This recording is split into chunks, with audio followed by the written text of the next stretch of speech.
안녕하세요. 뉴스반장입니다. 오늘은 6월 1일. 벌써 2020년 중반기 하프라인을 끄는 첫날. 주말에도 쉴 새 없는 사건 사고들이 쏟아졌습니다. 아직도 정신 못 차린 미래통합당은 21대 국회가 개원했는데도 현실을 부정하며 원내 구성 협상에서 법사위와 예결위 자리를 요구하며 장외 투쟁도 불사하겠다는 얼음장을 놨는데요. 더불어민주당 김태년 원내대표는 31일 국회에서 기자간담회를 열고 21대 국회 개원일을 협상 테이블에 올린 미래통합당을 겨냥해 날을 세웠습니다. 김 원내대표는 통합당이 개원까지 다른 사안과 연계해서 합의하지 못하겠다는 태도를 보여 충격을 받았다며 민주당은 무슨 일이 있더라도 국회법에 따라 6월 5일에 국회를 개원하겠다고 강조했는데요. 상임위 배분과 관련해 김 원내대표는 168석이 넘는다는 것은 모든 상임위에서 민주당이 과반을 넘길 수 있다는 것이라며 법사위와 예결위를 민주당이 가져야 한다는 입장을 재차 거듭 밝혔습니다. 내일부터 21대 국회 임기가 시작됩니다. 국회법에 정해진 대로 국회의 문을 열어야 합니다. 국회법은 임기 시작 후 7일째 되는 날에 첫 본회의를 열고 국회의장단을 선출하도록 규정되어 있습니다. 상임위원장은 첫 본회의 이후 3일 이내에 선출해야 합니다. 국회법에 정해진 대로 6월 5일에 국회의장단을 뽑고 6월 8일까지 상임위원장도 뽑아야 합니다. 21대 국회는 시작부터 과거의 잘못된 관행과는 단절해야 합니다. 국회법을 지키는 새로운 전통을 만들어야 합니다. 반드시 만들어야 합니다. 미래통합당은 당선인 워크숍에서 과거와의 결별을 선언했습니다. 김종인 비대위원장 역시 연일 파격적 변화를 강조하고 있습니다. 미래통합당의 변화는 새로운 국회를 만드는 것으로 이어져야 합니다. 국민께서 원하는 변화는 일하는 국회, 법을 지키는 국회입니다. 국회를 정시에 개원하는 것보다 더 확실한 변화는 없습니다.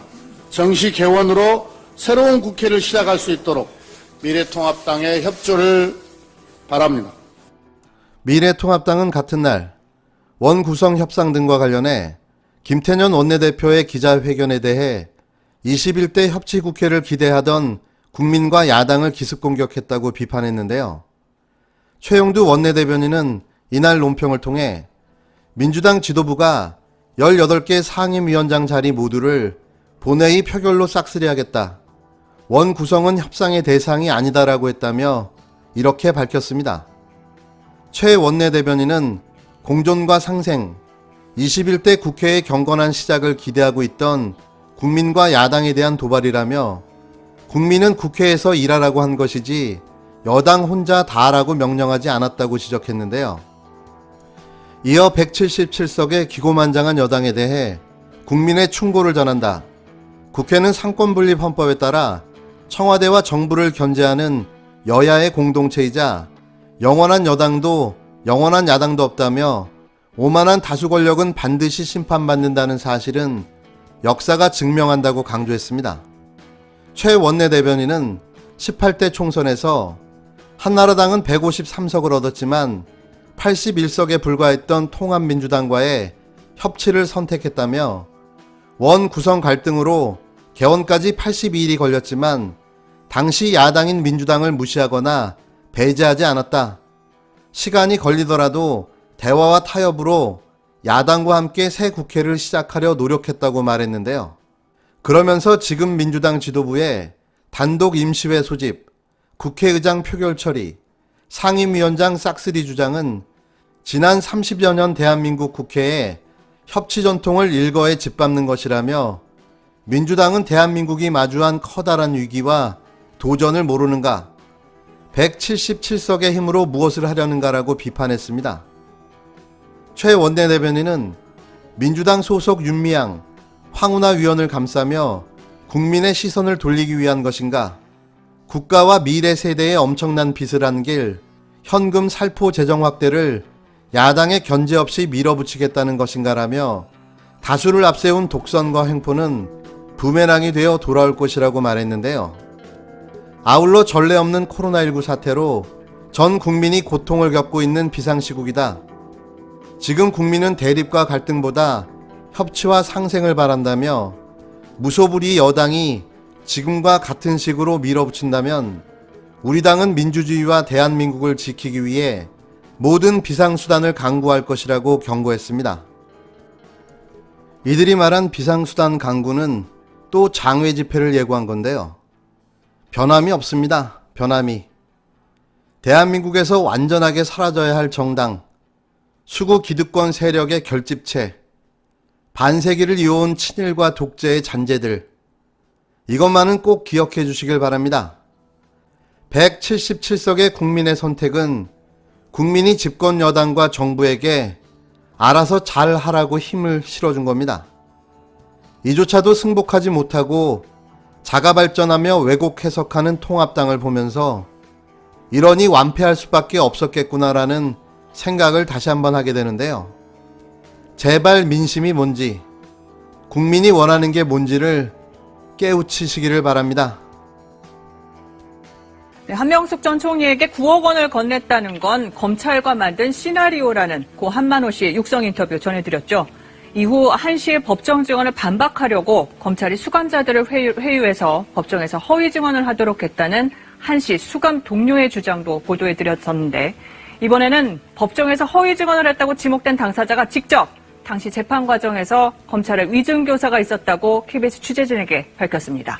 한만호 씨를 공격하는 진술을 하기 위해서 증인 3명을 검찰이 동원했던 거잖아요. 네, 그중에 한 명은 빠져나갔고. 네, 한 명은 빠져나갔고 그다음에 실제로 검찰에서 법정에 가서 한만호 씨를 비난하는 진술을 했던 분들 중에 한 사람이 이번에 KBS와 진술을 하면서 인터뷰를 해서 실은 나도 강압 조사를 받은 게 맞다라고 얘기를 한 겁니다. 그래서 실제 위증을 했다. 이 최모 씨는 법정에 나가서 한명숙 전 총리에게 한만호 씨가 돈을 줬다고 하더라. 나는 한만호 씨로부터 그런 말을 수감 시절에 들었다라고 지금 이 한만호, 한명숙, 한은상 이 세 분의 얘기하고는 다른 법정 진술을 한 사람이에요.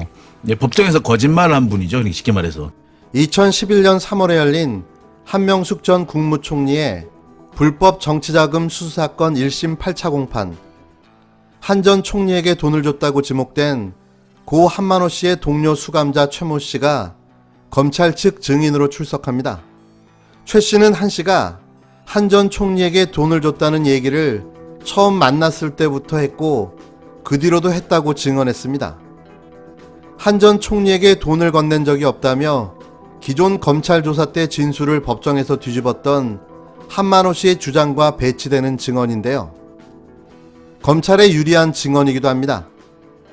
그런데 최 씨가 당시 자신의 증언은 검찰에 의해 만들어진 거라며 검찰의 부조리를 조사해달라는 취지의 진정서를 지난달 7일 법무부에 낸 것으로 확인됐습니다. 해당 진정서는 대검찰청으로 이송된 상태인데요. 현재 다른 범죄 혐의로 구치소에 수감되어 있는 최 씨는 한 매체와의 접견에서도 당시 검찰에 위증교사가 있었다고 주장하며 진정 내용을 다시 한번 확인했습니다. 법무부 조사가 시작되면 진실을 밝히기 위해 적극 협조하겠다고 말했는데요.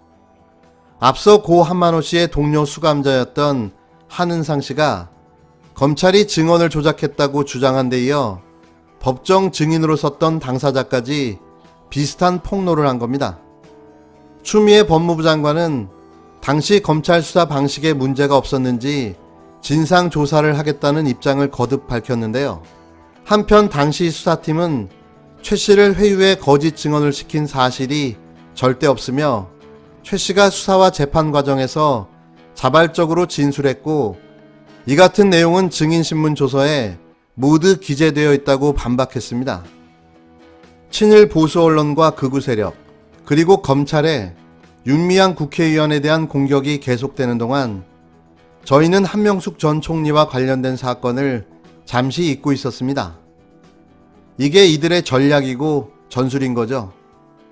본질을 흐리기 위한 물타기, 시선 돌리기. 하지만 검찰은 바빠지기 시작했습니다. 한 전 총리 사건의 증인 3명 중 2명이 검찰이 위증교사를 했다고 양심 선언을 하고 나선 건데요. 이를 어쩝니까? 공수처에서 모두 만나게 됐으니 아무리 우겨봐도 어쩔 수가 없는 거죠. 검사들만 모실 수는 없죠. 우리의 정영식 판사도 계셨죠. 7월 공수처에서 만납시다.